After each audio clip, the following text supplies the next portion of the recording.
Ce film est un chef-d'œuvre.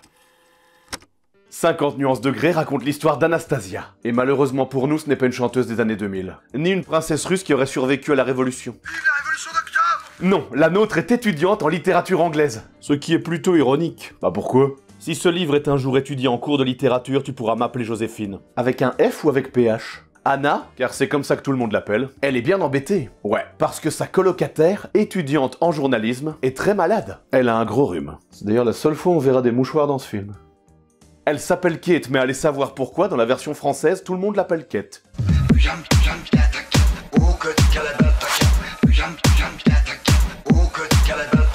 Et vous allez sûrement me demander pourquoi Kate, étudiante en journalisme, demande à une étudiante en littérature de la remplacer alors qu'elle pourrait tout aussi bien demander à un camarade de classe.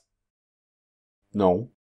Ça tombe bien parce que j'en sais rien. Anna va alors interviewer Christian Grey, un milliardaire plutôt beau garçon. Et quand on voit les questions qu'elle lui pose, on se dit que Raphaël Mesrahi mérite un Pulitzer. Je vendrai ma chemise pour voir Raphaël Mesrahi interviewer Christian Grey. Good morning and congratulations for this beautiful movie. It's my first interview in English. So, do you know the most famous American song in France? Do you, Saint-Tropez? La la la, do you, Saint-Tropez? Et maintenant, j'aimerais vous baiser jusqu'à la semaine prochaine. Cette petite rencontre a quelque peu chamboulé Anna. D'ailleurs, quand elle sort, il pleut. Et alors? Elle est toute mouillée. Subtil. Et le Christian, il est pas tout à fait indifférent non plus. À tel point que le lendemain, il se pointe à la quincaillerie où elle travaille après ses cours. Je me disais bien que c'était vous. Quelle agréable surprise, mademoiselle. Oui, alors là, vous trouvez ça mignon parce que c'est un beau gosse plein de thunes. Mais imaginez 30 secondes la même situation avec Dédé. Je me disais bien que c'était vous. Quelle agréable surprise, mademoiselle. Ah, c'est pas la même limonade. Christian, avec ses achats, essaie de nous faire comprendre subtilement quelle est sa passion. Je voudrais des liens en plastique, du ruban adhésif et de la corde. Il doit faire de l'escalade. Vous remarquerez qu'il a de la chance qu'elle travaille dans une quincaillerie. Parce que c'est beaucoup plus compliqué d'être subtil dans une boulangerie. Je voudrais une baguette bien dure, des miches bien rondes et des boules de geisha. Vous voulez dire boule de Berlin? Non. Il est sûrement très mauvais en géographie. Après, ils boivent un café, mais au milieu de la conversation, il perd complètement la boule. Et étrangement, pas une comme ça. Non, je ne peux pas. Vous devriez m'éviter, je ne suis pas l'homme qu'il vous faut. Je dois vous dire adieu. Et pour tous ceux qui pensent encore que tout ce mystère le rend craquant, Je ne peux pas. Je dois vous dire adieu, je suis pas l'homme qu'il vous faut. Vous devez m'éviter. quelques jours plus tard, Anna fait la fête dans un bar. Mais une fois qu'elle est beurrée comme une tartine, elle décide d'appeler Christian pour lui dire sa façon de penser. Et vous pouvez en croire ma longue expérience, c'est rarement une bonne idée. Allô? Qu'est-ce qu'il y connaît aux femmes, Richie Rich? Anastasia, c'est vous? Réponse, rien. Il y connaît rien. Vous avez bu? Non, c'est toi qui abuses. J'arrive tout de suite. Et il sait même pas où je suis, ce con. Je suis là. Wow, vous êtes venu vachement vite. C'est ce qu'elles disent toutes. Oh mais non, mes chaussures. Le lendemain, elle se réveille dans le lit de Christian. Mais c'est un gentleman, il n'a pas profité de la situation. Parce que, je cite, « Si vous étiez à moi, vous auriez du mal à vous asseoir pendant 8 jours. » Il lui dit vraiment ça? Oh oui. Si vous étiez à moi, vous sauriez... Non, c'est bon, j'ai déjà assez d'images à cauchemar pour aujourd'hui. Il décide de se revoir le soir même. Mais avant d'aller plus loin, il insiste pour qu'elle signe un accord de confidentialité. Pour qu'elle ne se retourne pas contre lui une fois que lui l'aura retourné. Waouh, bravo, c'est super poétique. Mais étrangement plus que le bouquin. Elle refuse de signer, mais ça ne l'empêche pas de lui montrer sa salle de jeu. C'est-à-dire?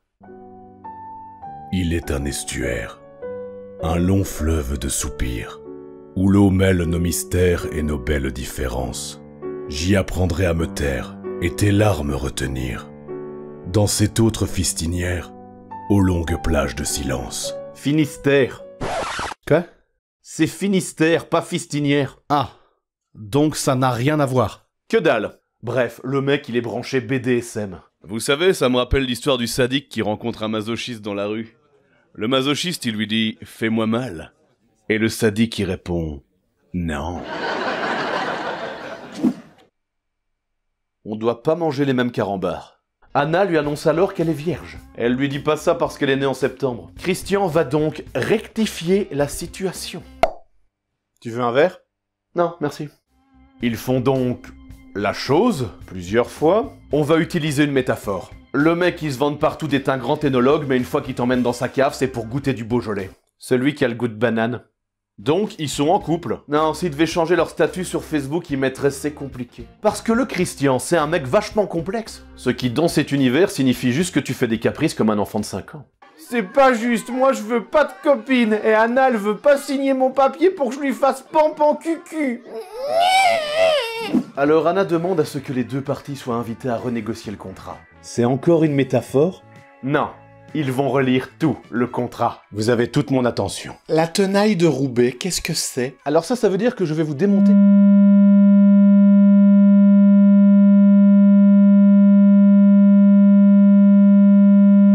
Et une vachette. Vous pouvez l'enlever. Dommage. Ce ne sera pas pour cette fois-ci, Marguerite. Oui, je sais. Je vois également qu'il y a une coquille, page 42. Dites-moi. Vous avez écrit Martine à la place de Martinet. Ce n'est pas une erreur. Je vous serais gré de me lire à Martine tous les soirs pour m'endormir. Vous êtes incroyablement tordu. C'est ce qu'elles disent toutes. Auriez-vous par hasard projeté d'avoir du BDSM dans votre film de BDSM? Attends, quelques jours plus tard, il lui donne une petite fessée. Bienvenue dans mon monde. Ah, j'avais prévenu. Le mec qui se vante d'être un fin gastronome, mais si tu manges chez lui, tu reçois de la soupe en conserve. Celle avec des boulettes. Christian, je ne suis pas sûr de comprendre. Nous sommes un couple à présent? Non. Je ne suis pas du genre à offrir du chocolat ou des fleurs. Et tu m'as offert un ordinateur et une voiture. Ce n'est pas la même chose. Tu m'as présenté à toute ta famille et tu as même rencontré la mienne. Ce n'est pas la même chose. Mais c'est quoi ton problème? J'ai 50 nuances de folie. Ça ne veut rien dire. C'est vrai? Rien du tout. Que dalle. Tu ne peux pas comprendre.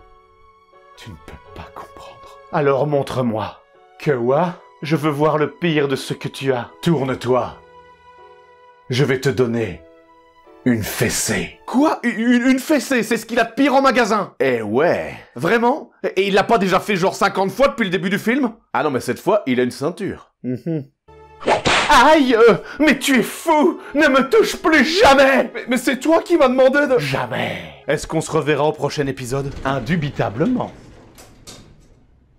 Ça finit comme ça? Eh oui! Sur un suspense incroyable! Avoue que t'as envie de savoir ce qui va leur arriver.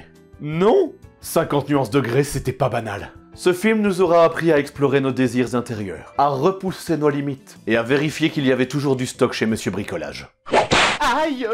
Martine, Françoise, Jean et Patapouf viennent passer les vacances de Noël à la montagne. Le train s'arrête devant la gare.